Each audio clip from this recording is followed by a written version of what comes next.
हाँ जी, cost accounting के अंदर आज की क्लास में हम स्टार्ट कर रहे हैं रिवीजन किसका, कॉस्ट कंट्रोल अकाउंट्स, जिसका दूसरा नाम है integrated and non integrated accounts.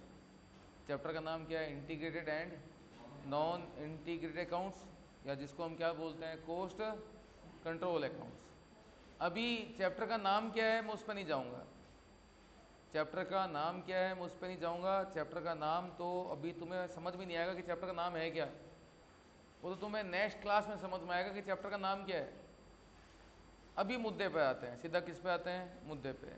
No time waste, सीधा मुद्दे पे आते हैं। क्वेश्चन नंबर 19 दे रखा है, मुद्दे पे आइए बेटा, सीधा क्वेश्चन नंबर किस पर, 19 पे। मिला 19 मिला। पेज नंबर है आपका 405, पेज नंबर 405, क्वेश्चन नंबर 19। जिनको मिला वो फटाफट क्वेश्चन 19 पढ़ें।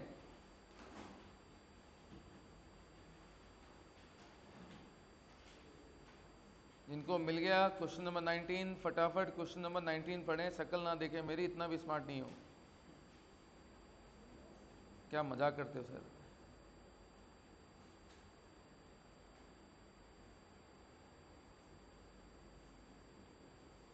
आगे 19, cost control accounts, question number 19 क्या कहता है, पढ़ना। The following information is available from the financial book of company having a normal production capacity कितना, इनका प्रोडक्शन कैपेसिटी कितना है, 60,000 है। और ये हिसाब किताब दे रखा है आपको कब का बेटा, 31 मार्च का। इसमें जो बोला गया है आप उस पर मत जाना, जो मैं बोल रहा हूँ वो सुन लेना। क्या इस क्वेश्चन के हिसाब से सबसे पहला काम, आप क्या ट्रेडिंग पेंडल बना सकते हो? क्या आप इस क्वेश्चन में मेरा ट्रेडिंग पेंडल बनवा सकते हो? भले ही ट्रेडिंग पेंडल को अलग अलग ना करके एक साथ बनवा दो, मुझे जीपी एनपी अलग अलग नहीं चाहिए, मुझे सीधा एनपी चाहिए। निकलवा सकते हो? बताओ सेल्स क्या है, और ओपनिंग क्लोजिंग है नहीं, डायरेक्ट मटेरियल कितना है, 5 लाख, डायरेक्ट वेजेस कितना है, 2.5 लाख का। क्या लिखा गया है, एक्चुअल। ट्रेडिंग पेंडल में आपको पता ना कौन सा आइटम आता है, एक्चुअल ही आते हैं। ट्रेडिंग पेंडल में क्या आते हैं, एक्चुअल ही आते हैं। एक्चुअल फैक्ट्री एक्सपेंस कितने हैं, 1.5 लाख, जिसमें से 60% क्या है, फिक्स्ड है। सानू की खर्चा है, डेबिट में आ गया। और बोलो, एक्चुअल एडमिन कहाँ आते हैं, डेबिट में। ये सारे क्या हैं, फिक्स। सानू की जो है वो डेबिट में आ गया, इनकम होती तो क्रेडिट में आ जाती। एक्चुअल सेलिंग खर्चे कितने हैं, सेलिंग डिस्ट्रीब्यूशन कितने, 30,000, इसमें से 40% क्या है, फिक्स्ड, सानू की। और बाय में इंटरेस्ट एंड डिविडेंड मिला है कितना, तो 2 में क्या आप नेट प्रॉफिट बता सकते हो कितना हुआ, पक्का बताओ, 40,000 का हो गया आपको नेट प्रॉफिट। ये नेट प्रॉफिट है एज पर फाइनेंस। फाइनेंस का मतलब जो ट्रेडिंग पेंडल बनते हैं, फाइनेंशियल रिकॉर्ड्स अकाउंट्स बनते हैं, उसके हिसाब से ये तुम्हारा बन गया फाइनेंशियल प्रॉफिट। एक प्रॉफिट निकालते हैं हम लोग as per cost records, as per, ये निकालते हैं हम लोग as per cost records. Sir ये क्या होते हैं कॉस्ट रिकॉर्ड्स? आप याद करो, कॉस्ट शीट के चैप्टर में मैंने आपको क्या बताया था, जितनी भी कंपनियां होती हैं उनको अपनी कॉस्ट ऑडिट भी करवानी पड़ती है, याद है। अब कॉस्ट ऑडिट में क्या बनते हैं, कॉस्ट रिकॉर्ड्स। और कॉस्ट रिकॉर्ड्स क्या होता है, कॉस्ट शीट। कॉस्ट रिकॉर्ड्स क्या होते हैं, कॉस्ट शीट। बताओ कॉस्ट शीट बना सकते हो आप इसकी? बताओ बेटा, डायरेक्ट मटेरियल कितना है, 5 लाख। डायरेक्ट लेबर क्या है, 2.5 लाख। ये क्या कहलाएगा, प्राइम कॉस्ट कितना, 7.5 लाख। यस और नो? आगे इसके बाद में क्या दे रखे हैं तुम्हारे फैक्ट्री ओवरहेड। कितने हैं फैक्ट्री ओवरहेड? 1.5 लाख, जिसमें से 60% फिक्स्ड है, मतलब फिक्स कितना हो गया और वेरिएबल कितना हो गया 60,000, टोटल कितना हो गया 1.5 लाख। अब पॉज, छोटा सा पॉज। आप याद करो कोस्ट शीट का चैप्टर आपने किया था, हमने कोस्ट शीट कब बनाई थी, साल के बिगिनिंग में या साल के एंड में? पिछला चैप्टर किया था रिवीजन कोस्ट शीट का। कोस्ट शीट के रिवीजन हमने क्या पढ़ा था? कोस्ट शीट कब बनती है, साल के स्टार्टिंग में, साल के एंड में? साल के स्टार्टिंग में बनती है on the basis of estimation, और एक कोस्ट शीट बनती है साल के एंड में। अब दोनों में डिफरेंस क्या होता है समझना। साल के स्टार्टिंग में जब मैंने कोस्ट शीट बनाई होगी, क्या बनाई होगी? एट बिगिनिंग जब मैंने कोस्ट शीट बनाई होगी तो मैंने फैक्ट्री ओवरहेड के बारे में क्या सोचा था कि फिक्स लगेंगे कितने हजार, 90,000, और वेरिएबल लगेंगे कितने हजार, कुछ ना कुछ सोचा होगा। लेकिन प्रॉब्लम यह है कि जितना वेरिएबल आपने साल के स्टार्टिंग में सोचा होगा क्या उतना ही लगा होगा? जितना वेरिएबल आपने साल के स्टार्टिंग में सोचा होगा क्या उतना ही लगा होगा? क्यों जरूरी नहीं है? क्योंकि देखो साल के स्टार्टिंग में हमने सोचा था कि हमारी कैपेसिटी कितनी होगी 60,000, तो हमने सोचा तो 60 के हिसाब से होगा, लेकिन जब बनाए हमने कितने बेटा 50,000, तो लगा किस पे होगा 50 पे। तो सोच के बताइए क्या साल के स्टार्टिंग में मैंने यही सोचा होगा कि मेरे वेरिएबल जो है वो 60,000 लगेंगे, या कुछ और सोचा होगा? कुछ और सोचा होगा। क्यों सोचा होगा? क्योंकि साल के स्टार्टिंग में तो मेरा एस्टिमेशन कितने का था 60 का था, आया ना? लेकिन सोच के बताइए क्या साल के स्टार्टिंग में मैंने फिक्स्ड ओवरहेड 90,000 सोचा होगा? क्या साल के बिगिनिंग में मैंने फिक्स्ड और 90,000 सोचा होगा? नहीं ना, क्योंकि साल के बिगिनिंग में तो मेरा हिसाब किताब कितने पे था 60 पे था, अब बना तो 50 है। तो फिक्स तो सर क्या होता है? तो ऐसे डांट क्यों रहे हो यार, गुस्सा कर रहे हो? ये ऐसे डांट रहे जैसे मैं गलत पढ़ाने लग गया। तो बताओ हमने फिक्स तो 90,000 ही सोचा होगा, वेरिएबल की मैं बात नहीं कर सकता। क्यों? क्योंकि साल के स्टार्टिंग में मेरा जो बेस था वो कितना था 60,000 का, अब एक्चुअल में कितना है 50,000 है, तो वो तो बदल गया होगा। लेकिन साल के स्टार्टिंग में मैंने फिक्स का तो क्या सोचा होगा 90 सोचा होगा। अच्छा, अगर साल के स्टार्टिंग में मैंने फिक्स का 90,000 सोचा था तो मैंने तो साल के स्टार्टिंग में ये भी सोचा होगा था ये 90,000 मैं कैसे वसूल करूंगा 60,000 पीस में। तो फिर तो मैंने ये भी सोचा होगा, मैंने तो ये भी सोचा होगा कि 90,000 लगेंगे, तो ये भी सोचा होगा कि 60,000 बनाऊंगा। फिर तो मैंने ये भी सोचा होगा कि पर पीस में कस्टमर से 1.5 रुपये क्या करूंगा वसूल करूंगा, एब्जॉर्ब करूंगा, रिकवर करूंगा, वसूल करूंगा, सोचा होगा। तो सोच के बताओ कि अगर मैंने जब साल के स्टार्टिंग में सोचा था कि मैं कस्टमर से 1.5 रुपये पर मिनट क्या करूंगा एब्जॉर्ब करूंगा, मतलब कि साल के स्टार्टिंग में सोचा होगा 90,000 लगेंगे, सोचा होगा 60,000 बनाएंगे, तो ये भी सोचा होगा कि 1.5 रुपये पर मिनट कस्टमर से क्या करेंगे, सोचा होगा ना। तो फिर बताओ ना, जब तुमने 50,000 ही बेचे हैं, जब तुमने 50,000 ही बेचे हैं तो तुमने कस्टमर से कितना एब्जॉर्ब किया होगा, कितना एब्जॉर्ब किया होगा? 1 पीस पे 1.5 एब्जॉर्ब कर रहे हो तो तुमने 75,000 सॉरी तुमने 50,000 पीस बेच बेच के कितना कस्टमर से एब्जॉर्ब किया होगा, कितना 75,000। और वेरिएबल, वेरिएबल में कोई दिक्कत होती है क्या? नहीं यार, ज़्यादा सोचा होगा कम लगा होगा। तो वेरिएबल तो नॉर्मल सी बात है, वेरिएबल तो पर पीस के हिसाब से है। ज़्यादा सोचोगे तो क्या फ़र्क पड़ेगा, कम सोचोगे तो क्या फ़र्क पड़ेगा। मैंने स्टार्टिंग में मान लो सोचा होगा, मैंने स्टार्टिंग में मान लो सोचा होगा कि मेरा वेरिएबल होगा 60,000 मल्टीप्लाई बाय 1.2, सोचा होगा, लेट एग्जांपल मैंने साल के स्टार्टिंग में सोचा होगा कि मेरा वेरिएबल कितना होगा 60,000 मल्टीप्लाई बाय 1.2 कितना आता है 72,000। अच्छा, साल के एंड में जब मैंने 50,000 ही क्या किए बनाए तो मेरे वेरिएबल लगे कितने होंगे? वेरिएबल तो सर 72 लगेंगे, लेकिन बेटा वेरिएबल तो प्रोडक्शन बढ़ेगा तो बढ़ जाएंगे, कम होगा तो कम हो जाएंगे। तो जब मैंने साल के एंड में 50,000 ही क्या किए बनाए तो वेरिएबल कितने लगे होंगे 60,000।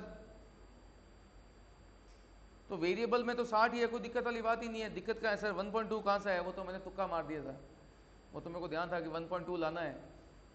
समझे बात? प्रॉब्लम समझना मेरी बात, प्रॉब्लम वेरिएबल को लेके नहीं है, प्रॉब्लम किसको लेके है भैया? फिक्स को लेके है। फिक्स में एक सबसे बड़ी प्रॉब्लम क्या है? हमने साल के स्टार्टिंग में सोचा होगा था कि फिक्स कितने लगेंगे, 90, और साल के स्टार्टिंग में ये भी सोचा होगा कि 60 बनाएंगे, तो साल के स्टार्टिंग में मैंने कस्टमर से क्या वसूल करने का सोचा होगा, 1.5 रुपये पर यूनिट। तो बताओ मैंने 1.5 के हिसाब से कस्टमर से एब्जॉर्ब कितना कर लिया होगा, 50,000 बटा 60,000, मतलब कितना एब्जॉर्ब कर लिया, 75,000 मैंने एब्जॉर्ब कर लिया। कितना एब्जॉर्ब कर लिया? अच्छा लगा कितना होगा फिक्स में? क्यों यार, प्रोडक्शन कम हो गया ना, तो फिक्स कम हो जाएगा। फिक्स लगेगा तो 90 ही, एब्जॉर्ब कितना हो पाया, 75।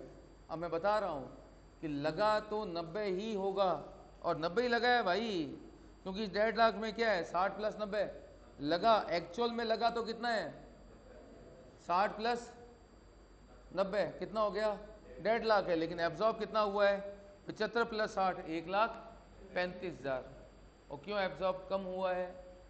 क्योंकि प्रोडक्शन ही हमारे सोचे हुए से कम हुआ है। तो इसको लिए हम बोलते हैं यहाँ पर ये क्या है, एब्जॉर्ब है। कौन से वाले? जो ईयर एंड में जो कोस्ट शीट बना रहे हैं ना, उसमें हम लोग फिक्स्ड ओवरहेड कौन से लिख रहे हैं, एब्जॉर्ब। और जो ईयर के स्टार्टिंग में बनता है तो वहाँ फिक्स्ड ओवरहेड कौन से आते हैं, एस्टिमेटेड। और यहाँ कौन से आ रहे हैं, एब्जॉर्ब। बताओ वेरिएबल को लेके एब्जॉर्ब में दिक्कत है या फिक्स को लेके एब्जॉर्ब में दिक्कत है? एब्जॉर्ब में दिक्कत आ रही है फिक्स को लेके। और बताओ फिक्स में लगे कितने हैं, 90, एब्जॉर्ब कितना हुआ है, तुम्हारा कितना, 75, मतलब 15,000 का मैं बैठे बैठे लॉस हुआ है। याद रखना दिमाग में, 15,000 का क्या हुआ है, लॉस। यहाँ तक बताओ बेटा कितना आ रहा है सारा, फैक्ट्री कॉस्ट कितना आ गया,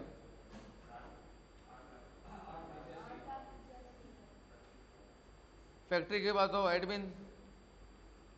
बताओ एट बिगिनिंग आपने एडमिन के बारे में क्या सोचा था, 45,000 सारा फिक्स्ड है।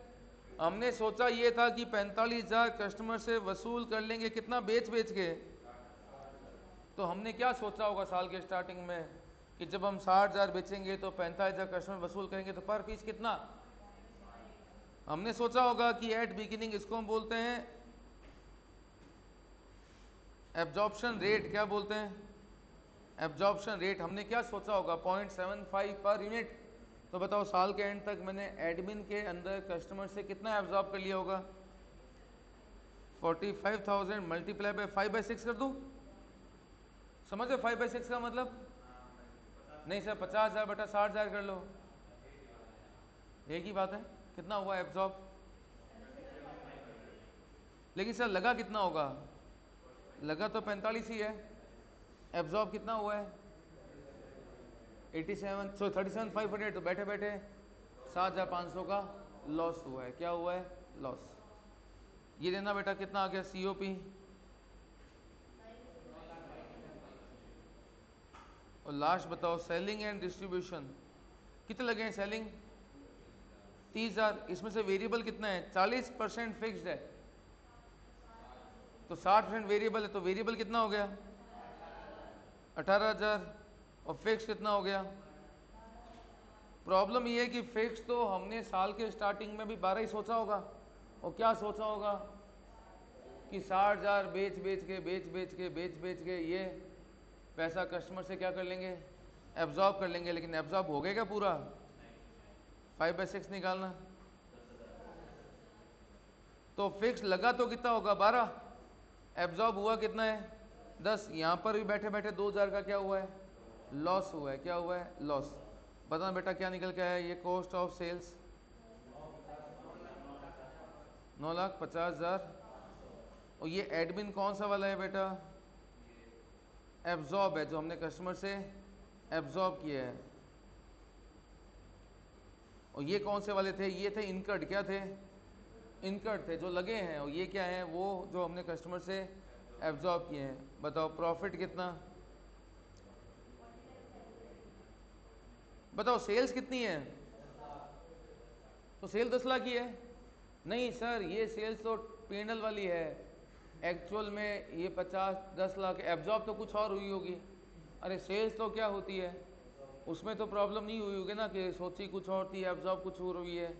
तो सेल्स हुई कितनी है मेरी 10 लाख की, तो मेरा प्रॉफिट क्या निकल के आ रहा है बेटा, बैलेंसिंग फिगर ये निकल के आ रहा है profit as per cost, profit as per cost. और ये जो प्रॉफिट एज पर कोस्ट निकल के आ रहा है, और ये जो प्रॉफिट निकल के आ रहा है एज पर क्या निकल के आ रहा है, फाइनेंस निकल के आ रहा है, क्या ये दोनों सेम है? क्यों सेम नहीं है? दो कारण बताता हूँ, दो कारण समझना, मेन दो रीजन। अकाउंट्स में कौन से खर्चे आ रहे हैं जो लग रहे हैं, और कोस्ट शीट में कौन से खर्चे आ रहे हैं जो कस्टमर से एब्जॉर्ब हो रहे हैं। डिफरेंस समझ में आ रहे हो? अकाउंट्स में प्रॉफिट कितना है,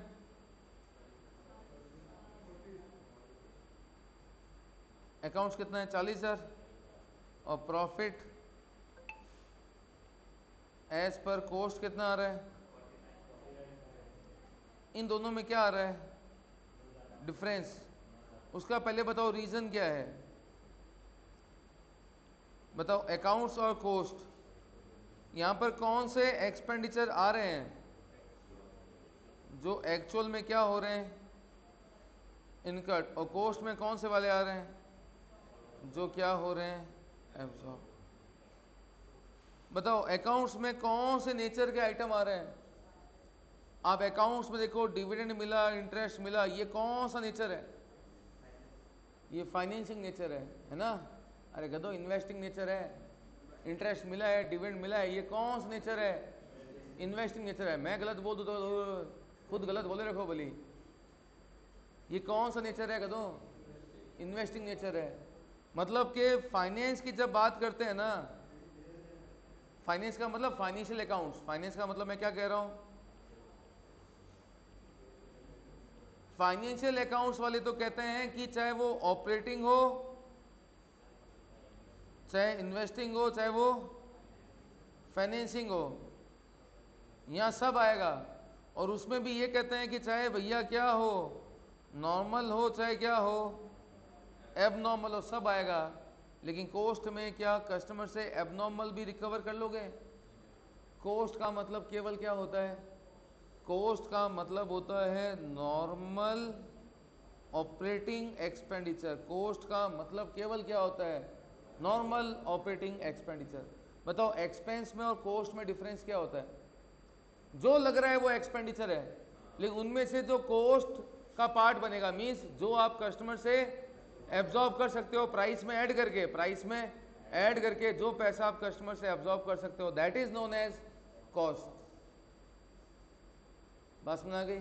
और कोस्ट में केवल क्या आता है, नॉर्मल ऑपरेटिंग नेचर के। तो इसलिए ऐसा होता है कि कोस्ट और फाइनेंस का प्रॉफिट कभी भी आपस में मैच नहीं करता। पहला कारण क्या था, फाइनेंस में आ रहे हैं इनकट, यहाँ कौन से आ रहे हैं, एब्जॉर्ब।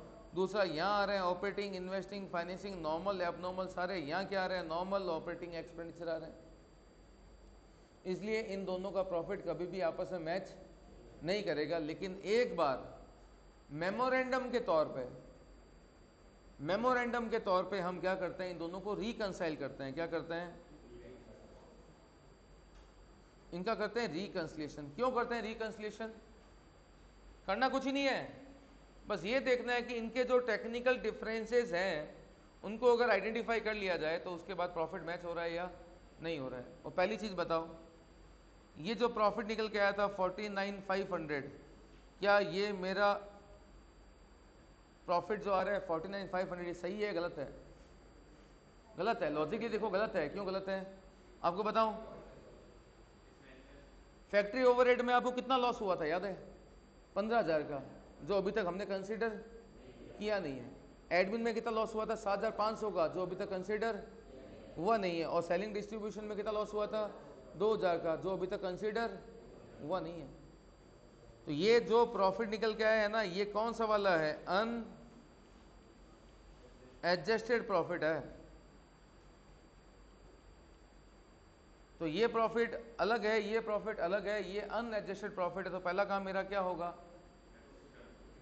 दो काम करने हैं, अनएडजस्टेड प्रॉफिट को एडजस्टेड बनाना है और दूसरा फाइनेंस के प्रॉफिट के साथ कोस्ट के प्रॉफिट को क्या करना है, रिकंसाइल करना है। जैसे कि कैश बुक पासबुक को आप क्या करते हो, रिकंसाइल करते हो। तो याद है कैश बुक पासबुक को रिकंसाइल करते हो तो शुरुआत कहाँ से करते हो, एक चीज़ चुननी पड़ती है ना, हम भी यहाँ चुनेंगे।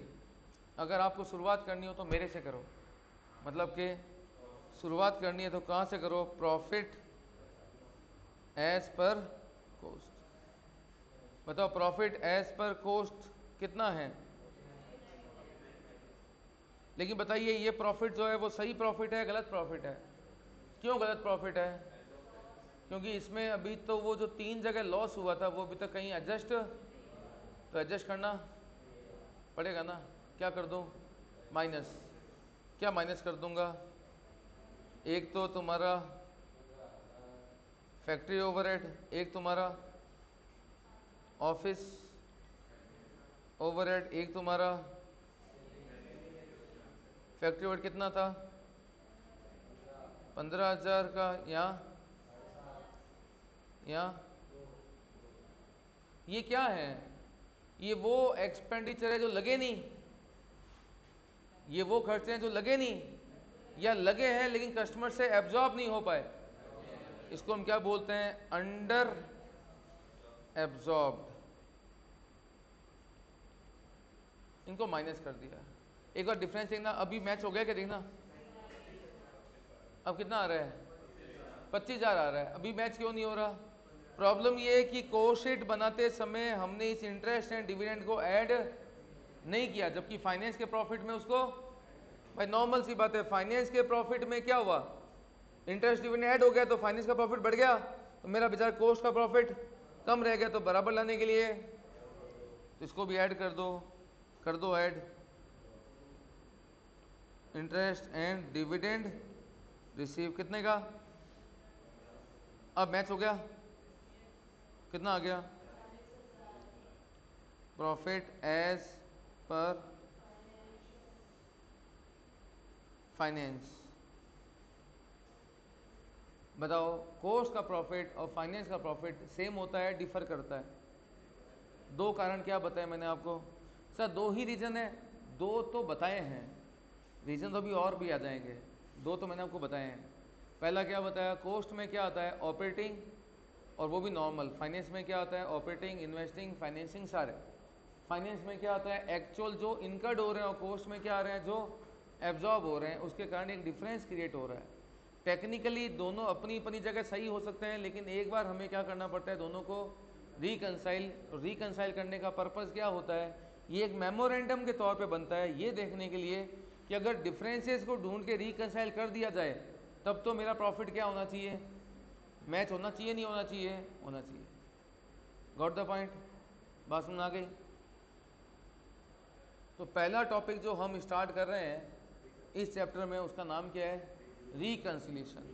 और रिकंसाइल में क्या करना होता है, आपको पहले बनाना है फाइनेंस का प्रॉफिट, फिर बनाना है कोस्ट का प्रॉफिट, फिर अंतर ढूंढो प्रतियोगिता खेलना है, डिफरेंसेस को आइडेंटिफाई करना है, देन उनको क्या करना है, रिकंसाइल करना है। तो चुन चुन के मारेंगे, एक एक डिफरेंस को चुन चुन के ढूंढेंगे और क्या करेंगे, रिकंसाइल। आइए बेटा चैप्टर में आगे बढ़ते हैं। क्वेश्चन नंबर था कौन सा वाला, ये 19। आइए बेटा आगे बढ़ते हैं, क्वेश्चन नंबर 20, क्वेश्चन नंबर 20। इस क्वेश्चन में वापस से देखा होगा, आपको रिकंसाइल करना है कोस्ट के प्रॉफिट को फाइनेंस के प्रॉफिट से। अब तुम्हारा काम क्या रहेगा, फाइनेंस का प्रॉफिट निकलवाना, कोस्ट का प्रॉफिट मैं निकलवाऊंगा, आप क्या निकालेंगे बेटा, अरे बोलो कदों, मैं क्या करवाऊंगा कोस्ट का, तुम क्या करोगे फाइनेंस का। तुम्हारी हेल्प कर देता हूं, बताओ सेल्स कहाँ जाएगी, क्रेडिट में। बनाना क्या आपको, ट्रेडिंग पैनल, मटेरियल डेबिट में, वेजेस डेबिट में, फैक्ट्री ओवरहेड एडमिन डेबिट में, सेलिंग डेबिट में, और यहाँ पर क्या दे रखा है, फिनिश गुड्स का क्लोजिंग स्टॉक है, ये कहाँ जाएगा क्रेडिट में। WIP कहाँ जाएगा क्रेडिट में। गुडविल राइट ऑफ कहाँ जाएगा बेटा डेबिट में। Interest paid on capital. फटाफट बताओ कि प्रॉफिट एज पर फाइनेंस क्या निकल के आ रहा है, क्योंकि उसके बाद में मैं आपको क्या सिखाऊंगा, प्रॉफिट एज पर कोस्ट।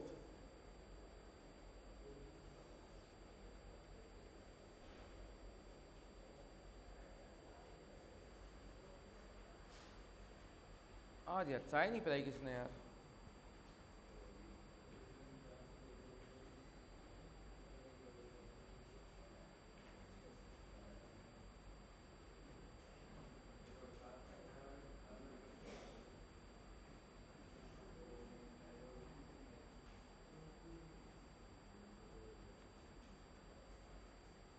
बताओ गधों,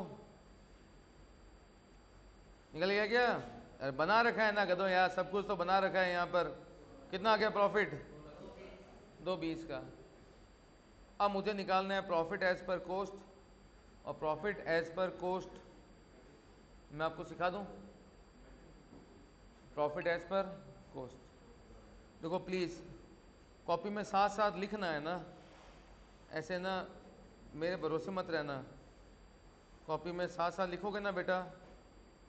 तो प्रॉफिट एज पर कोस्ट निकालने के लिए बेटा मुझे क्या बनानी पड़ती है? Cost sheet. मैं कहाँ बना रहा हूँ?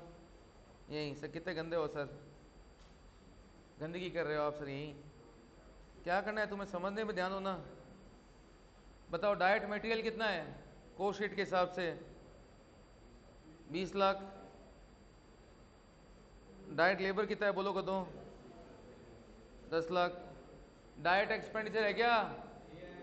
तो बताओ प्रियंका चोपड़ा कितनी आ गई? ऐड कर दो बेटा इसमें फैक्ट्री ओवरहेड कौन सा, इनकर्ड या एब्जॉर्ब्ड? बताओ बेटा एब्जॉर्ब फैक्ट्री ओवरहेड कितना है? नीचे पढ़ना क्या कहता है, in cost records, in cost records factory overhead charge का मतलब कस्टमर से लेना। कैसे लिया जा रहा है? 100% ऑफ डायरेक्ट वेजेस। बताओ कितना हो गया? 10 लाख। कितना हो गया? 40 लाख। इसके बाद में क्या करते हैं कोस्ट शीट में? एडमिन। एडमिन से पहले क्या याद है कुछ? ओपनिंग और का एडजस्टमेंट याद है? ओपनिंग डब्ल्यूआईपी तो नहीं है, माइनस कर दो क्लोजिंग डब्ल्यूआईपी। क्वेश्चन में क्या दे रखा है? 140। लेस कर दो 140। कितना है बेटा? 38,60,000 आ गया नेट फैक्ट्री कोस्ट। हो गया ना फैक्ट्री कोस्ट। इसमें ऐड कर दो बेटा कौन सा? Office and admin. कौन से वाले? जो कस्टमर से आप क्या कर रहे हो? एब्जॉर्ब। देखना बेटा ऑफिस एडमिन कस्टमर से कितना एब्जॉर्ब हो रहा है? 10% ऑफ फैक्ट्री कोस्ट। देखना फैक्ट्री कोस्ट आई थी 38,60,000। 38,60,000 का निकालना बेटा 10% कितना आ गया? 386। देखना कितना आ गया मेरा COP? कितना? अब सेलिंग डिस्ट्रीब्यूशन जोड़ दूं? इसमें से पहले ऐड करते हैं ओपनिंग फिनिश गुड्स, माइनस करते हैं क्लोजिंग फिनिश गुड्स। अब मेरी बात समझना, क्लोजिंग फिनिश गुड्स, अब मैं आपको जो कहने वाला हूं प्लीज़ उसको सीरियसली कान में घुसाना। घुसाओगे ना?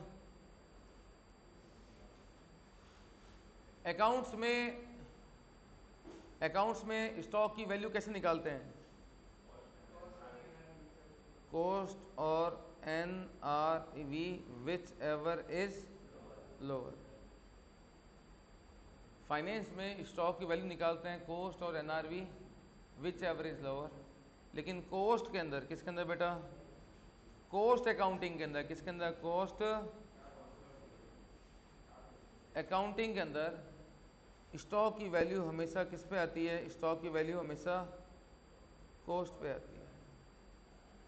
तो वहां वैल्यू किस पे आती है? Cost NRV whichever is lower. और कौन से स्टॉक की बात कर रहा हूं बेटा मैं? फिनिश गुड्स की बात कर रहा हूं। किसकी बात कर रहा हूं? Finish goods. फिनिश गुड्स की जो वैल्यू होती है फाइनेंशियल अकाउंट्स में किस पे आती है? Cost NRV whichever is lower. और कोस्ट अकाउंटिंग में किस पे आती है? केवल कोस्ट पे आती है, विच एवर इज लोअर पे नहीं आती। तो सर डब्ल्यूआईपी की वैल्यू इस पे आती है फैक्ट्री कोस्ट पर। फाइनेंशियल अकाउंट्स के अंदर डब्ल्यूआईपी की वैल्यू किस पे आती है? फैक्ट्री कोस्ट पे आती है। और कोस्ट अकाउंटिंग में भी किस पे आती है? फैक्ट्री कोस्ट पे आती है। इसका मतलब डब्ल्यूआईपी की जो वैल्यू होती है वो कोस्ट हो चाहे फाइनेंस, और दोनों में क्या होती है? सेम होती है, इसलिए थोड़ी देर पहले मैंने पता है क्या किया था, सेम ले लिया था। क्या कर लिया था? सेम। WIP की वैल्यू सेम क्यों ली थी? क्योंकि मतलब कॉस्ट अकाउंटिंग हो चाहे फाइनेंस हो, WIP की वैल्यू दोनों में किस पे होती है? फैक्ट्री कॉस्ट पे होती है। ये वही है फैक्ट्री कॉस्ट। लेकिन फिनिश गुड्स की वैल्यू अकाउंट्स में किस पे होती है? कॉस्ट और NRV विच एवर इज। लेकिन यहाँ किस पे होती है? तो बताओ कॉस्ट कैसे निकालोगे? बताओ कॉस्ट ऑफ प्रोडक्शन कितना है? 42,46,000। क्या है ये? तुम्हारा cost of production. Cost of, बताओ तुम्हारा प्रोडक्शन कितना है? अरे मैं ये नहीं कह रहा हूं कॉस्ट ऑफ प्रोडक्शन, मैं क्या कह रहा हूं, तुम्हारा प्रोडक्शन कितना है? कॉस्ट ऑफ प्रोडक्शन तो 42,46,000 है। मैं कह रहा हूं तुम्हारा प्रोडक्शन कितना है? देखो बेटा, 20,000 आपने बेच दिए और उसके बावजूद तुम्हारे पास 1230 बच गए, तो तुम्हारा प्रोडक्शन कितना है? 21,230। तो बताओ 21,230 क्या है तुम्हारा प्रोडक्शन, जिसकी कॉस्ट कितनी है? 42,46,000। तो क्या तुम जो समझ रहे हो मैं क्या कहना चाह रहा हूं? क्या फिनिश गुड्स की वैल्यू निकाल सकते हो? कैसे निकालोगे? 42,46,000 divide by 20,000 plus 1230, 21,230 multiply by 1230, कितना आ रहा है? कितना? 2,46,000। लेकिन सर आप गलत हो, क्योंकि क्वेश्चन में देखो फिनिश गुड्स की वैल्यू क्या दे रखी है? 3 लाख। आप गलत हो बेटा, मैं गलत नहीं हूं, क्वेश्चन की ड्राफ्टिंग गलत है। क्वेश्चन बनाया गया मन गढ़ंत तरीके से, मैं गलत नहीं हूं। क्वेश्चन ही मन गढ़ंत तरीके से बनाया गया, मैं गलत नहीं हूं। प्लीज मेरे पे उल्टा मत निकालो कि मैं गलत हूं। क्वेश्चन बनाया गया है मन गढ़ंत तरीके से, अपनी मर्जी के हिसाब से। प्रैक्टिकल लाइफ में क्लोजिंग स्टॉक की वैल्यू फाइनेंस में किस पे होती है? कॉस्ट NRV विच है लोअर हो। यहाँ किस पे होती है? कॉस्ट पे होती है। मैंने कॉस्ट सिखाई है। क्वेश्चन खोटा है, मैं खोटा नहीं हूँ। प्लीज ऐसे ना आरोप मत लगाओ मेरे पर तुम लोग। बताओ COGS कितना हो गया? बोलो कदों। हाँ जोड़ दे बेटा, सब जोड़ दे, तू सब जोड़ दे। माइनस के साइन का तो कोई वैल्यू नहीं है। क्लोजिंग स्टॉक माइनस करना है, कोई वैल्यू थोड़ा ना उसके लिए तुम्हारे लिए। तुम्हारा लड़कियों का काम क्या होता है? जो दिखे जोड़ दो। शादी के बाद घर तोड़ दो, अभी बस जोड़ दो। क्वेश्चन में कुछ भी हो, प्लस माइनस। ये मजाक कर रहा हूँ, ऐसा सीरियस क्यों हो रहे हो? आजकल वो न्यूज आती है ना, तो वो थोड़ा डर है मन में। कोई ड्रम में पैक हो रहा है, किसी को पहाड़ी से धक्का दे रहे हैं, किसी को सांप डस गया, किसी को जहर खिला दिया हैं। समझ बात ना? डर है थोड़ा सा, और कुछ नहीं है। मैं तो आजकल घर में खाना भी खाता हूँ ना, पहले एक बाइट वाइफ को चखाता हूँ मैं, पहले एक बाइट तू खा। भरोसा नहीं है थोड़ा सा। COGS आ गया। अब बताओ सेलिंग एंड डिस्ट्रीब्यूशन कितना? अरे गधों बताओ सेलिंग डिस्ट्रीब्यूशन कितना? यहां बोलते हैं 360 है। अरे अपने को उससे क्या करना है? 360 है। बताओ अपना एब्जॉर्ब कैसे हुआ है सेलिंग डिस्ट्रीब्यूशन? 20 रुपया पर यूनिट सोल्ड। सोल्ड कितनी हुई है? 2 लाख इंटू 20। ठीक है यार, 20,000 इंटू 20 कितना? 4 लाख। तो मेरा टोटल कॉस्ट क्या आ गया? Cost of sale 44 lakh. और सेल्स क्या दे रखी है बेटा? 50 लाख। तो मेरा प्रॉफिट क्या निकल के आ गया? एज पर कॉस्ट 6 लाख का प्रॉफिट निकल के आ गया। मेरा प्रॉफिट क्या निकल के आ गया बेटा? 6 लाख का प्रॉफिट। एज पर कौन सा वाला आ गया? कॉस्ट। कॉपी में नोट किया? क्योंकि मैं अब अंतर ढूंढो प्रतियोगिता खेलूंगा और फटाफट क्या करूंगा? रिकंसाइल। समझ गए बात? अरे कदम बात समझ आ गई? अब आ जाओ, अब अंतर ढूंढते हैं और कॉस्ट ऑफ प्रॉफिट को, मतलब कॉस्ट ऑफ फाइनेंस को क्या करते हैं? रिकंसाइल करते हैं। क्या करते हैं? रिकंसाइल। देखो वैसे रिकंसाइल नीचे किया हुआ है, आंसर पे आगे शुरुआत कहाँ से करेंगे? प्रॉफिट एज पर कॉस्ट से, और जाएंगे कहाँ? As per finance. अब आंसर दे रखा है, प्लीज दिमाग केवल समझने पर, आइटम वाइज पकड़ते हैं। पहला बताइए, डायरेक्ट मटेरियल, क्या फाइनेंस में और कॉस्ट में कोई डिफरेंस है? डायरेक्ट मटेरियल मैंने क्या लिया है? 20 लाख। फाइनेंस में भी क्या आया था? देयर इज डिफरेंस, यस और नो? नो, गोली मारो, छोड़ दो। लेबर में बताओ कोई डिफरेंस है? मैंने क्या लिया? 10 लाख। यहां पर भी कितना है? कोई डिफरेंस है? नहीं है, छोड़ो, आगे बढ़ो। बताओ फैक्ट्री ओवरहेड लगा कितना है? फैक्ट्री ओवरहेड लगा कितना है? और कस्टमर से एब्जॉर्ब कितना हुआ है? तो 1 लाख रुपए का लॉस हो गया, प्रॉफिट हो गया। ऐड करोगे माइनस करोगे? बोलो, माइनस करना है लेस करना है? माइनस करना है लेस करना है? ऐड करना है। कर दोगे ना 1 लाख ऐड? आओ नीचे देखो, 1 लाख इसने ऐड किया है, तो ऐड कर दिया। फैक्ट्री ओवरहेड क्या चीज बेटा? Over absorb. क्या एब्जॉर्ब? ओवर। सोचे वैसे ज्यादा कस्टमर से क्या हो गया? वसूल हो गया। समझ गए भैया? समझ में आ गया? अगला आइटम आओ। अच्छा, मटेरियल हो गया, वेजेस हो गया, फैक्ट्री ओवरहेड हो गया। WIP में कोई डिफरेंस है? WIP की वैल्यू दोनों में किस पे होती है? फैक्ट्री कॉस्ट पे। कोई डिफरेंस है? यस और नो? नो, गोली मारो। बताओ ऑफिस एडमिन एब्जॉर्ब कितना हुआ है?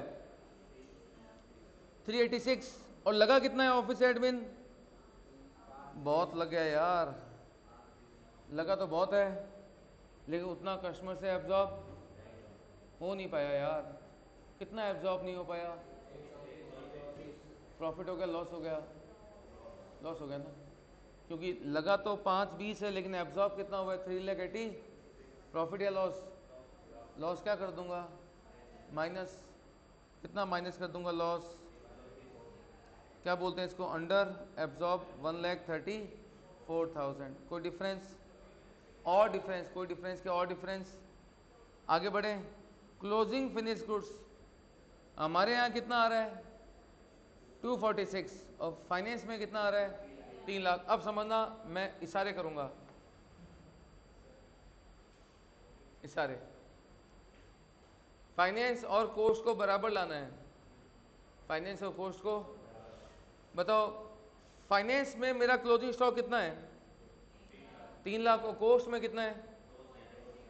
तो मतलब मैं क्या बोलूंगा? फाइनेंस में क्लोजिंग स्टॉक क्या है, कॉस्ट में यह है। अब किसको छेड़ना है? मेरे को छेड़ोगे ना? मैं हूं छेड़ने के लिए, मेरे को छेड़ो।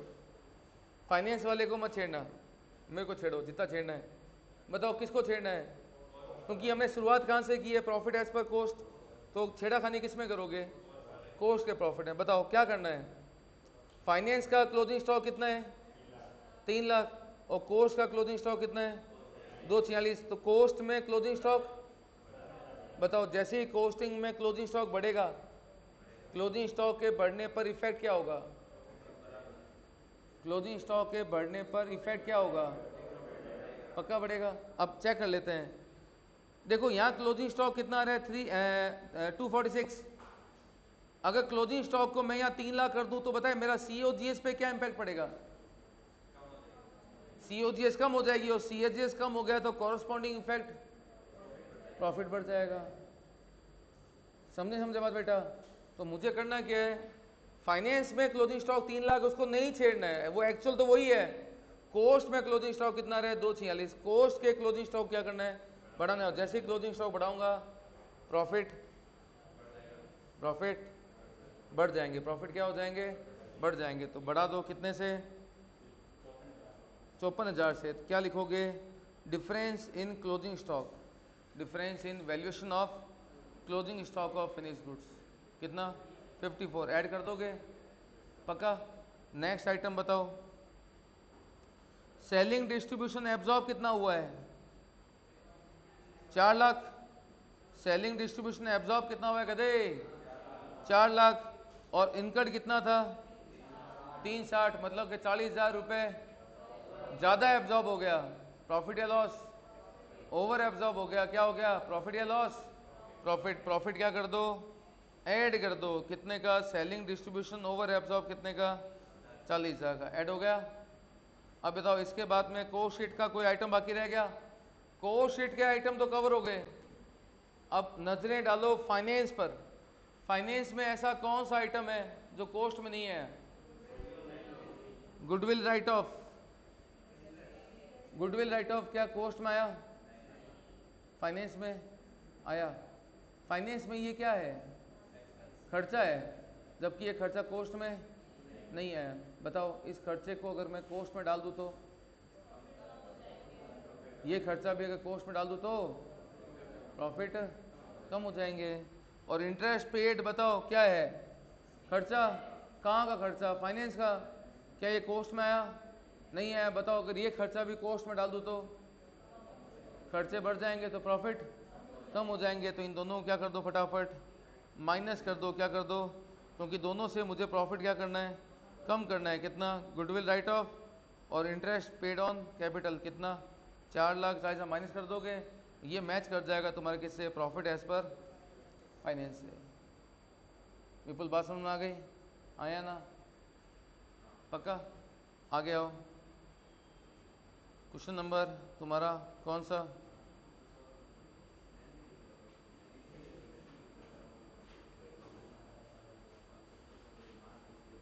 ट्वेंटी 24।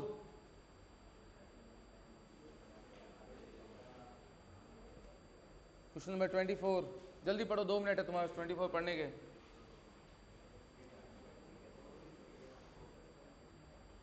हाँ भाई, हो गया क्वेश्चन? बताओ डायरेक्ट मटेरियल डेबिट में, वेजेस डेबिट में, फैक्ट्री डेबिट में, एडमिन डेबिट में, सेलिंग डेबिट में, बेडरेस्ट डेबिट में, प्रिलिमिनरी डेबिट में, लीगल चार्ज डेबिट में, क्रेडिट में, क्रेडिट में, क्रेडिट में और क्रेडिट में। हो गया? ये तो आ गया प्रॉफिट कितना? 12,90,000। आप ट्रेडिंग P&L अलग करना चाहो तो करो, नहीं करना चाहो तो आप एक साथ भी बना सकते हो। Got the point? अब मुझे बनानी पड़ेगी बेटा इसकी क्या? पहले कॉस्ट शीट।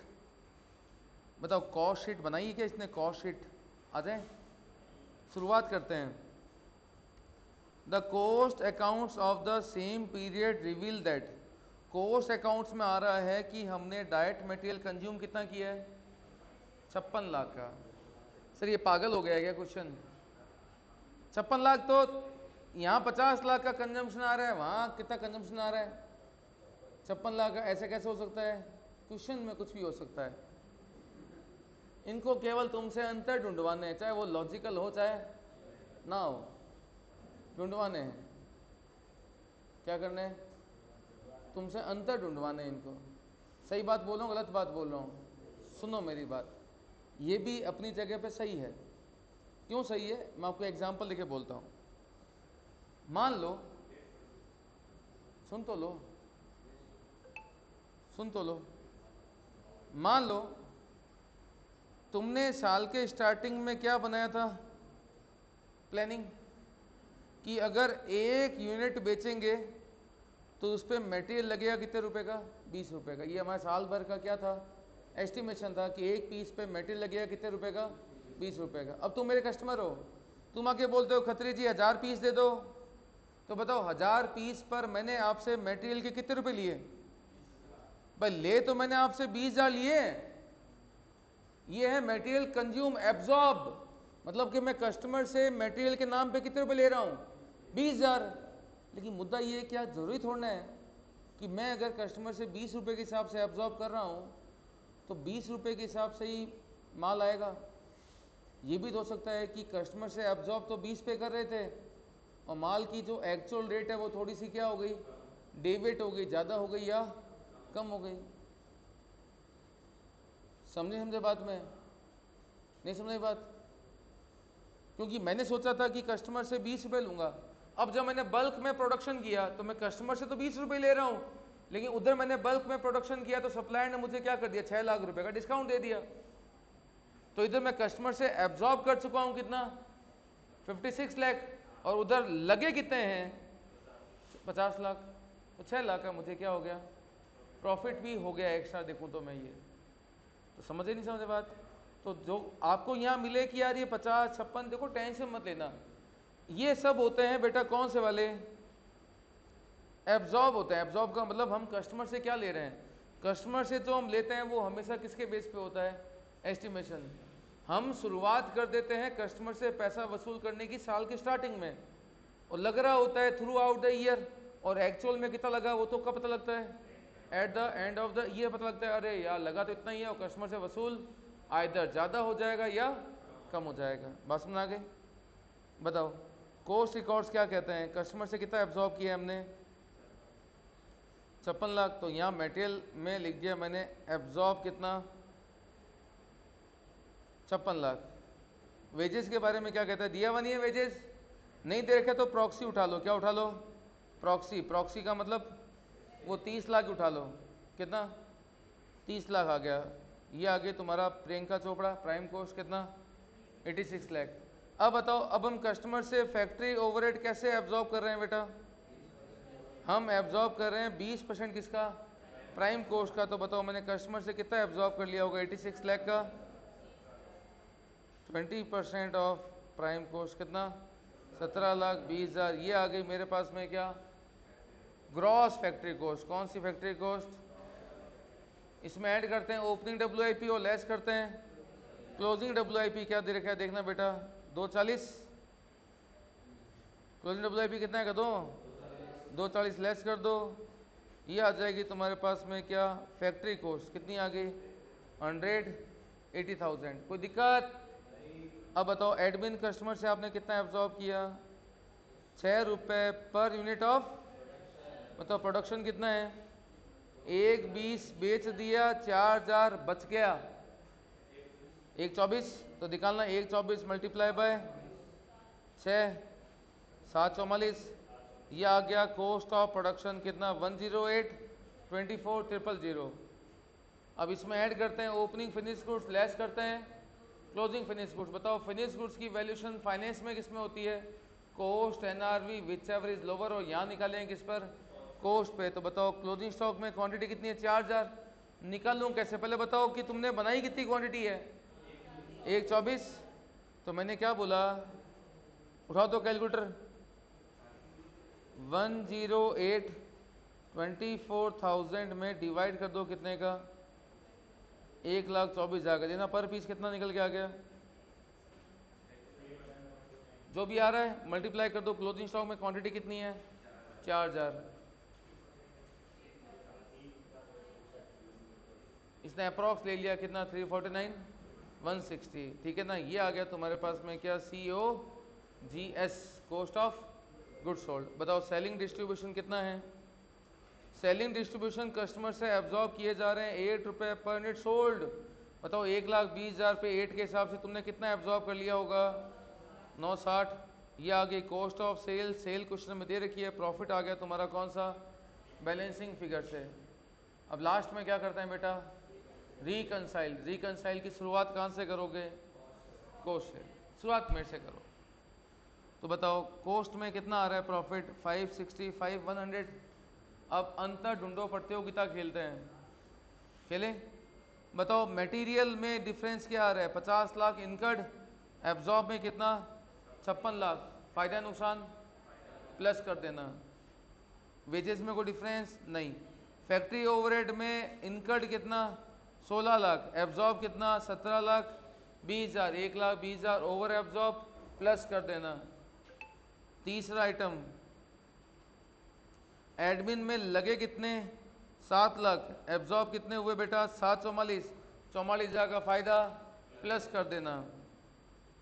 इसके बाद में सेलिंग पे आना, सेलिंग लगे कितने, 960, एब्जॉर्ब कितने हुए थे बेटा, 960। बधाई हो, नो प्रॉफिट नो लॉस। बताओ बैड डेट्स क्या कस्टमर से एब्जॉर्ब किया, या प्रीलिमिनरी कस्टमर से एब्जॉर्ब हुआ, या लीगल चार्जेस कस्टमर से एब्जॉर्ब हुए, नहीं हुए ना, माइनस ठोक देना। ये लगे हैं बट कस्टमर से एब्जॉर्ब नहीं हुए, माइनस में डाल दोगे ना, पक्का बताओ, पक्का।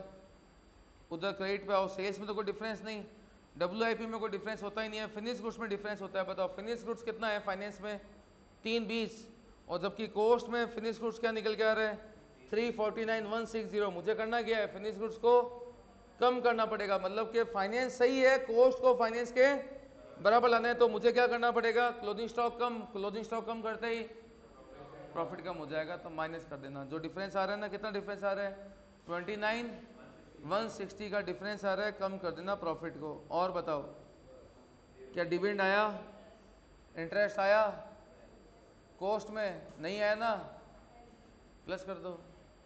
ये हो जाएगा तुम्हारा रिकंसिलिएशन। हो गया। क्वेश्चन नंबर 25 पे लिखो प्यार के दो अक्षर HW, और क्वेश्चन नंबर 26 पे भी लिखो प्यार के दो अक्षर HW। यहाँ पर तुम्हारा रिकंसिलिएशन के क्वेश्चन हुए, खत्म नहीं, एक पैटर्न के क्वेश्चन खत्म हो गए।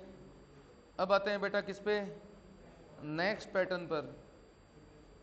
अभी तक हमने क्या किया, कोर्स का प्रॉफिट निकाला, फाइनेंस का प्रॉफिट निकाला, और ढूंढ ढूंढ के क्या किया, रिकंसाइल। अब आइए बेटा फटाफट क्वेश्चन नंबर, जल्दी आओ रे, क्वेश्चन नंबर 15, क्वेश्चन नंबर 15 पढ़ो। तुम्हारे पास क्वेश्चन नंबर 15 पढ़ने के लिए 1 मिनट है। अरे क्वेश्चन पढ़ लिया गधो, हाँ भाई, हो गया 1 मिनट, लो आओ। बताओ शुरुआत कहाँ से करते हैं, प्रॉफिट एज पर, शुरुआत करते हैं प्रॉफिट एज पर कोस्ट। कितना है profit as per cost, minus कर देना 3,47,000, लिखना क्या, प्रॉफिट है। समझ रहे हो, कैश बुक का डेबिट, कैश बुक का क्रेडिट, 4 तरीके होते हैं, कंफ्यूज हो जाओगे, और मैं नहीं चाहता हूं फालतू तुम्हें क्या किया जाए, confuse.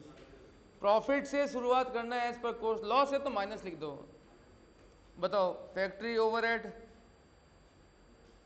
Under absorbed minus admin plus. अब देखो डेप फाइनेंस में लगा है 325 और कस्टमर से एब्जॉर्ब हुआ है 275, मतलब के लगा तो 325 है, एब्जॉर्ब कितना हुआ है, तो मतलब 50,000 का क्या हुआ बेटा, अंडर एब्जॉर्ब। हो गया।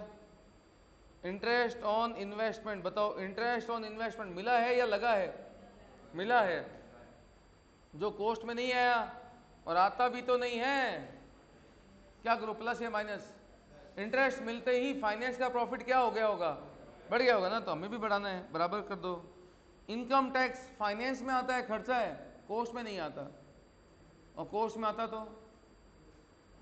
आता तो खर्चे बढ़ जाते तो प्रॉफिट बढ़ जाता, कम हो जाएगा ना, माइनस कर दो। अगला इंटरेस्ट ऑन लोन, फाइनेंस में है, खर्चा है, इनकम है, खर्चा है, अगर यही खर्चा कोस्ट में आता तो माइनस कर दो। ट्रांसफर फीस, समझना ट्रांसफर फीस क्या होती है।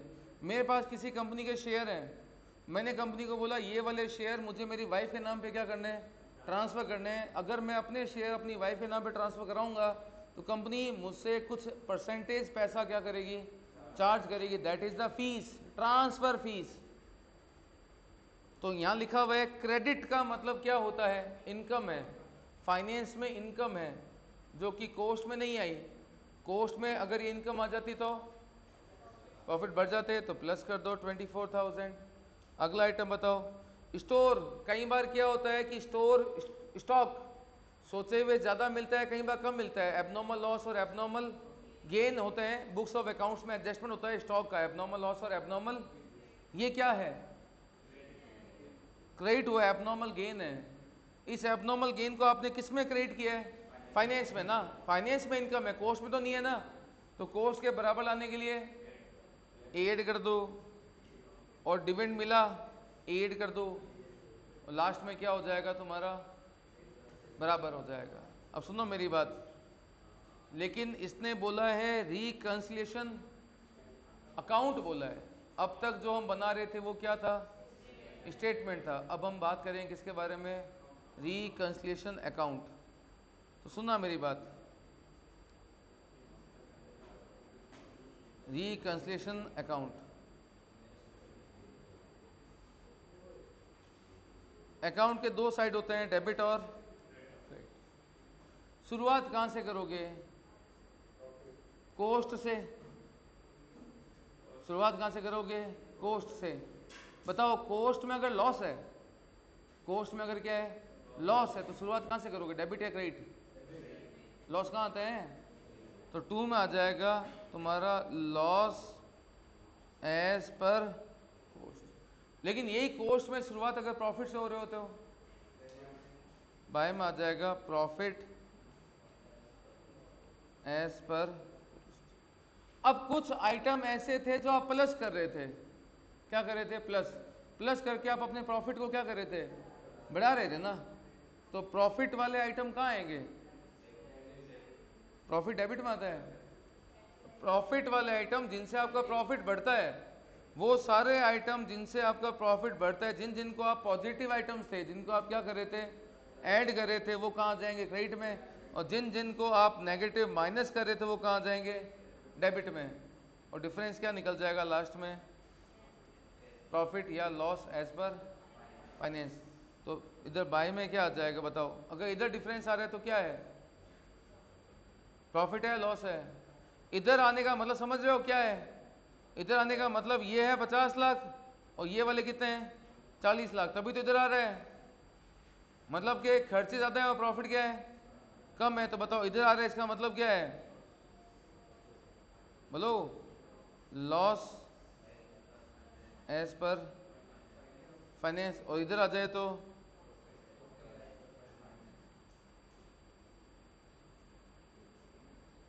समझ गए?